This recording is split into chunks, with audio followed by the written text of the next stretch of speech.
जी शाहपुर जाने बरसां ॻोठ हाड़ो खान भट्टी में समाज सुधारक नौजवान वकील सिंध दोस्त इंसान ज़मीर हुसैन भट्टी पारां पंहिंजे काविशुनि ऐं कोशिशुनि सां अलहाज अलाह वसायो भट्टी जे नाले सां मनसूब हिकु एजुकेशनल अकेडमी जो इफ़्तिताही तकरीब रखी वई आहे। अचो त हिन तकरीब में शामिल अॻवान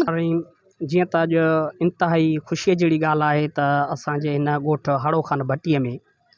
साईं असांजो मोहतरम अली मुर्तज़ा भट्टी साहब हैदराबाद वारो उनजे वाल साहब जे नाले सां हीअ अलहाज अलाह वसायो भट्टी एजुकेशनल अकेडमी जो अॼु इफ़्तिताह आहे ऐं असां उनजा मशकूर आहियूं। त उन हिते ज़रूरत सम्झी त हिते को इलाइक़े में को स्कूल न आहे त उन जे लाइ ट्यूशन सेंटर ज़रूरी आहे। उन जे लाइ उन पंहिंजे वाल साहब जे नाले सां हिते अॼु अकेडमी असांखे क़ाइमु करे ॾिनी आहे। उनजो इफ़्तिताही तकरीब आहे। इन में आयल मां सभिनी दोस्तनि जो शुक्रगुज़ार आहियां ऐं प्रेस क्लब जे दोस्तनि जो बि शुक्रगुज़ार आहियां। ऐं अॼु इंतिहाई ख़ुशीअ जहिड़ी ॻाल्हि आहे त असां वटि ॻोठ हाड़ो खान भट्टीअ में अॼु तालीमी सेमिनार थी रहियो आहे तब्दीली तालीम सां। जेकॾहिं नंढनि ॿारनि खे पंहिंजे स्कूल जे टाइम खां आउट ऑफ उन्हनि खे उन्हनि जी तरबियत जे लाइ जेको बि कोचिंग सेंटर जो नालो ॾिजे या ट्यूशन जो नालो ॾिजे उन जे बुनियादुनि ते जेकॾहिं के सुठा उस्ताद उन्हनि खे अची तइलीमी मयार में बहितर तरबियत कनि था, तरक़ी वठाइनि था, इनकरेज कनि था, प्रमोट कनि था, त इन सां मां सम्झां थो असांजा सुठा ॿार मैदान में पंहिंजो ॿारनि ॿारे सघनि था। सुठा डॉक्टर इंजीनियर पैदा थी सघनि था, सुठा साइंटिस्ट पैदा थी सघनि था ऐं मुख़्तलिफ़ शोबनि में तरक़ी थी सघे थी। ओल्ड गचेरो डेवलपमेंट ऑर्गेनाइजेशन जे तरफ़ां जेको ज़मीर हुसैन भट्टी उन तनज़ीम जो जनरल सेक्रेटरी आहे, उन जे ॻोठ में उन हिकिड़ो प्रोग्राम रखियो आहे अलहाज अलाह वसायो भट्टी एजुकेशन अकेडमी जे तरफ़ां, जिते ॿारनि खे मुफ़्त में तइलीम ॾिनी वेंदी। ऐं हिते छो त अहिड़े क़िस्म जूं अकेडमीज़ जेके शहरनि में हूंदियूं हाणे उहे आहिस्ते आहिस्ते ॿाहिराड़ीअ में बि अचनि पियूं। ऐं इहा हिकिड़ी तमामु भली ॻाल्हि आहे त हितां जा ॿार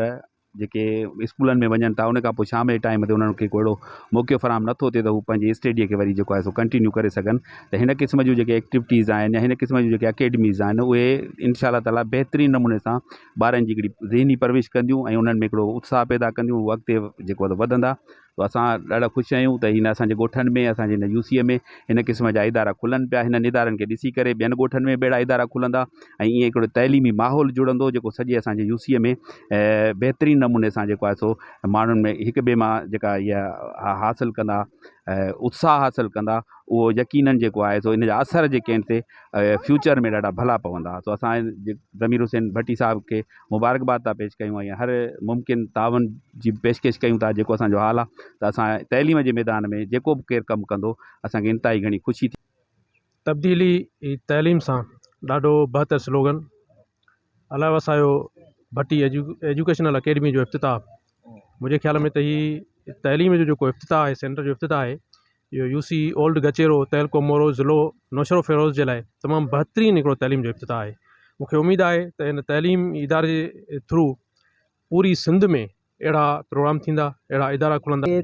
सिंध जे हिन इलाइक़नि में तालीम जी इलाही खोट आहे ऐं असां जेको क़दम खयों आहे हिन ॻोठ यूसी में जेको इलाही पुठिते पयल हुई मोरेज में ऐं सिंध भट्टी पढ़ाई तंज़ीम ऐं असां जेकी अकेडमी खुली असां हाजी अलाह खान भट्टी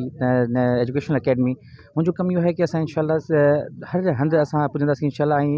ऐं तालीम जी शऊर खे अॻियां वधाइण में पूरी जदोजहद इस्तेमालु कंदासीं। हिकिड़े ॻोठ हाड़ो खान भट्टी में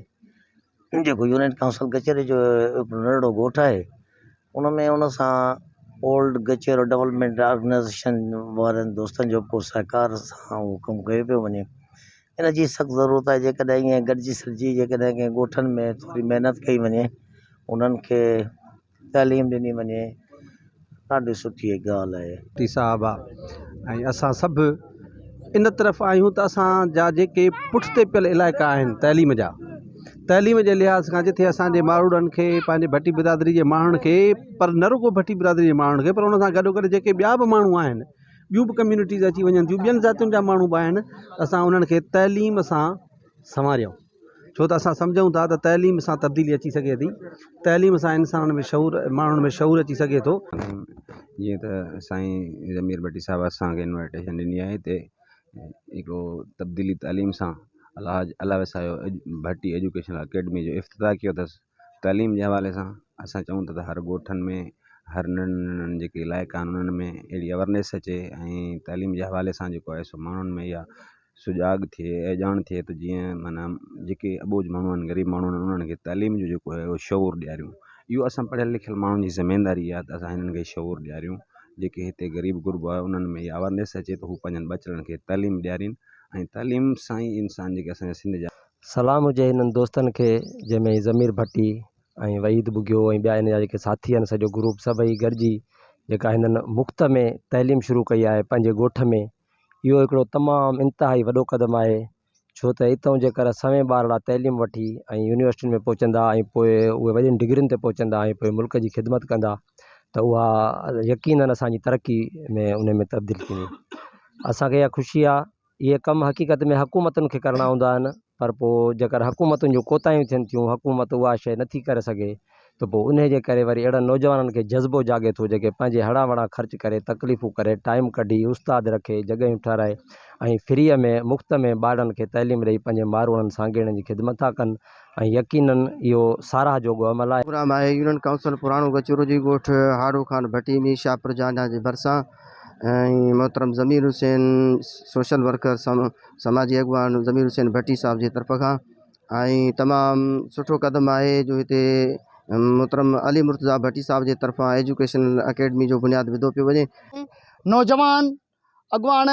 समाज सुधारक ऐं